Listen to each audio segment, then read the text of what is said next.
Komisi Nasional Hak Asasi Manusia berkesimpulan telah terjadi extrajudicial killing atau pembunuhan di luar hukum yang dilakukan bekas Kadif Propam Polri Irjen Verdi Sambo kepada ajudannya Nofriansah Yosua Huta Barat alias Brigadir J. Bahkan dalam penanganan kasus telah terjadi obstruction of justice atau penghalangan pengungkapan keadilan. Ketua Komisi Nasional Hak Asasi Manusia Ahmad Taufan Damanik saat konferensi pers di kantor Kementerian Koordinator Bidang Politik, Hukum, dan Keamanan di Jakarta, Senin 12 September 2022 mengatakan, dari seluruh hasil penelusuran, investigasi, pengumpulan fakta, data, dan permintaan keterangan beberapa waktu terakhir, didapatkan dua kesimpulan. Pertama, terjadi extrajudicial killing atau pembunuhan di luar hukum oleh Verdi terhadap Nofriansah.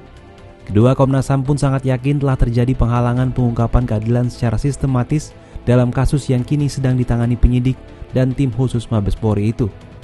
Dari dua kesimpulan pokok tersebut, Komnas HAM yakin pasal 340 KUHP tentang pembunuhan berencana tepat dikenakan kepada tersangka. Percaya pengenaan pasal 340 yang dilakukan oleh penyidik itu dikunci oleh dua kesimpulan ini. Artinya terduga yang sebentar lagi mungkin akan maju ke pengadilan, kami berharap melalui prinsip fair trial, majelis hakim bisa memberikan hukuman yang seberat-beratnya, yang setimpal kepada apa yang dilakukan sebagai satu tindak pidana. Itu kesimpulan kami.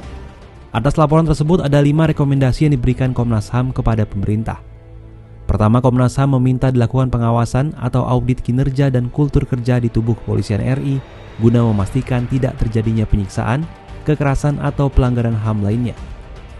Kedua, Komnas HAM meminta Presiden Joko Widodo memerintahkan Kapolri Jenderal Listio Sigit Prabowo untuk menyusun mekanisme pencegahan dan pengawasan berkala terkait penanganan kasus kekerasan, penyiksaan atau pelanggaran HAM lainnya yang dilakukan polisi. Adapun rekomendasi ketiga, pihaknya meminta dilakukan pengawasan bersama antara Polri dan Komnas HAM terhadap berbagai kasus kekerasan, penyiksaan atau pelanggaran HAM lainnya oleh personel Polri. Keempat, mempercepat proses pembentukan Direktorat Pelayanan Perempuan dan Anak di Polri.